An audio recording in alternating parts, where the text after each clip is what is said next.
Finally, we get what we asked for. Thank you.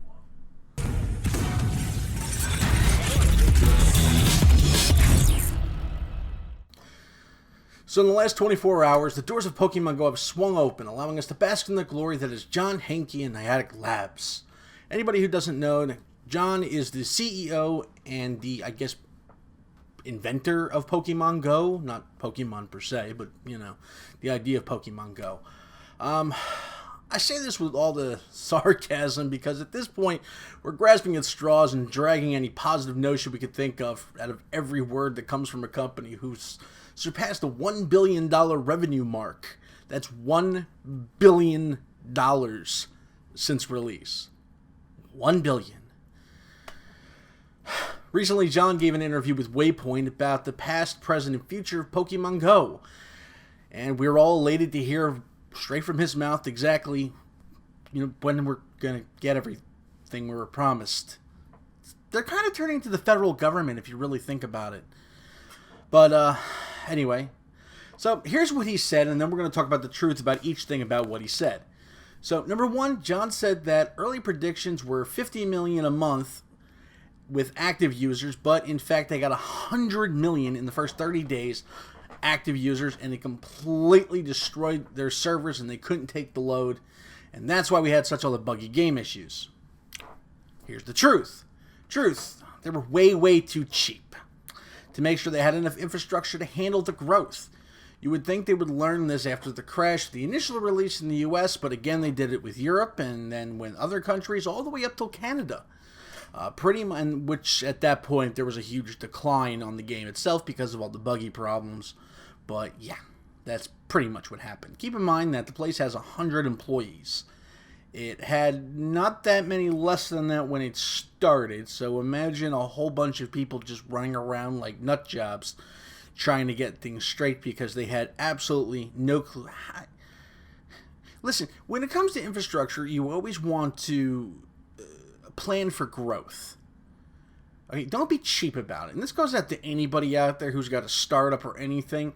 If you have a server that, just stupid example, you have a server that can handle 100 people and you assume that you're going to get 90 people, okay, yeah, you're screwed. Get a server that holds 500 people or infrastructure that holds 500 people. Figure it out, okay? You know the thing's going to make money. It's just that simple. Number two, the interviewer goes on to say that in 2017, the app isn't riding so high as it is in the spaces.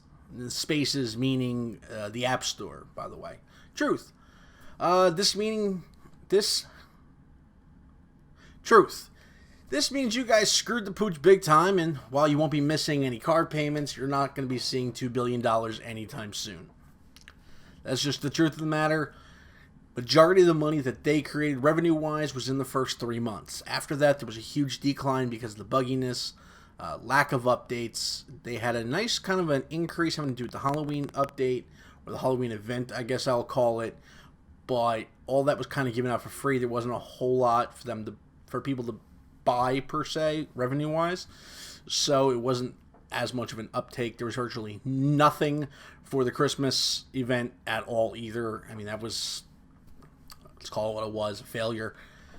Number three, as of December 2016, the user base went from, and this is in the UK, by the way, 1.7 million daily users down to 53,000. Yeah. What that means, truth-wise, you lost 97% of your user base. 97.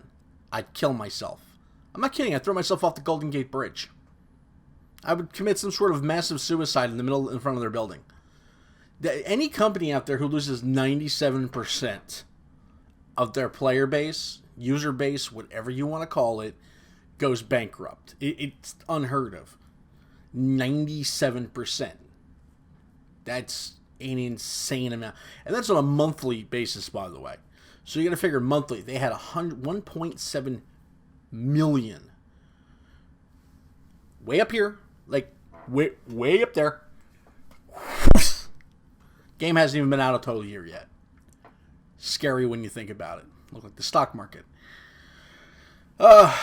John goes on to say that some new features will be launched soon in an abbreviated form. What that means, truthfully, dumbed down version of what we want is what we're going to get with no frills, and we're all going to sit there and complain about it, but he hopes that it kind of shuts us up for a little while until they can get other things sorted out that they're not telling us about. Is what it is. Releasing the app, this is number 5, sorry, and this is by far my favorite. Releasing the app when it wasn't completely ready was probably the right thing to do. Truth, we were going broke, needed money, had to make payroll. Simple fact of business. A lot of you out there probably won't understand that, but I come from a financial world, and this is what happens with startups. You get a certain amount of capital money from investors or yourself, or usually not yourself, but loans and whatever else, okay? You go and now they had an app before that did pretty decent, but trust me, it wasn't paying the bills, called Ingus, I think. So basically what happens is, okay, so you go and say, I want to make this. I get the licensing. I get this. Now, who knows? Nintendo and Pokemon could have said you have to pay us a certain amount of money, or you have to make this kind of royalty payments. Because I know the revenue itself is divvied up 3 ways. How the actual percentage that works, I have no idea. But, you know, I mean, for all I know, John Higgie's sitting around writing down in his little notebook, how can I spend $1 billion this year? Whatever. Anyway, none of my business. But basically what happens is, okay, so you go and get the money, and you have the startup money, and you have startup capital, and you spend it, and then they spent it. And that's why we had server issues, because they couldn't buy the servers that they needed, or they didn't have the money for it, plus they have so many employees, and they got to pay, and da-da-da-da. They had to put it out. They had to. Plus, they basically used everybody as their own little personal beta, basically what happened. The CEO went on to...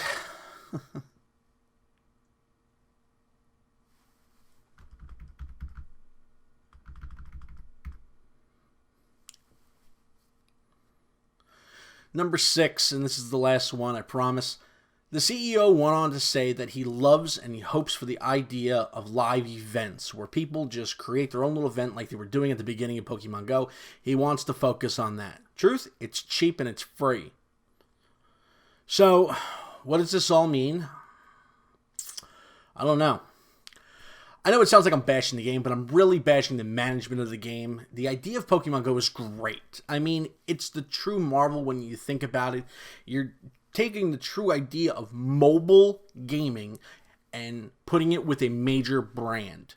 That's like if they did it with Disney or something like that. But Pokemon Go is, I mean, it crosses generations. It's probably a better generation crossover than, say, the likes of G.I. Joe or the Transformers, which has spanned, you know, the last 30 whatever years. I mean, I remember back in '84 with the Transformers TV commercial. Yeah, I'm old. I don't want to talk about it.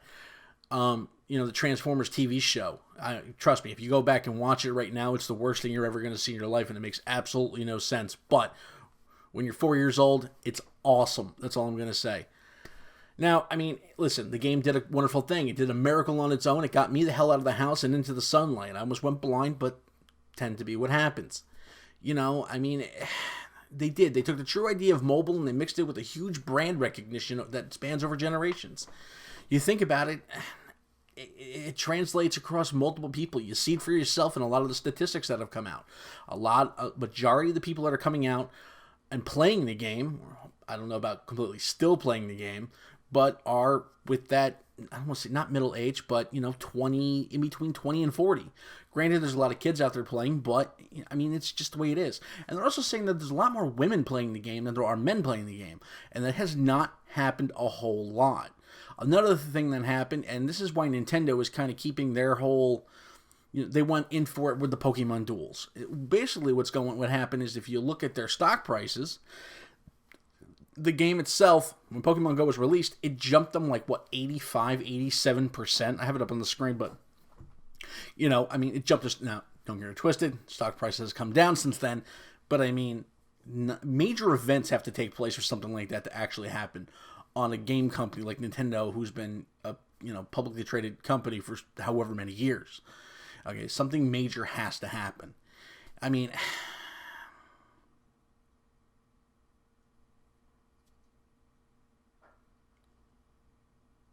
now, in closing, what I will say is basically, here's the problem. Either way, throughout the entire interview and everything that they've been saying this is coming and that's coming and this is coming, and they said PvP battles is coming, and they said trading is coming. No word came out of this man's mouth having to do with Generation 2. So, take that for what it's worth. Anyway, that's it for me. Hope this was informative. Make sure you leave a like, subscribe, and all that fun stuff, and see you next time.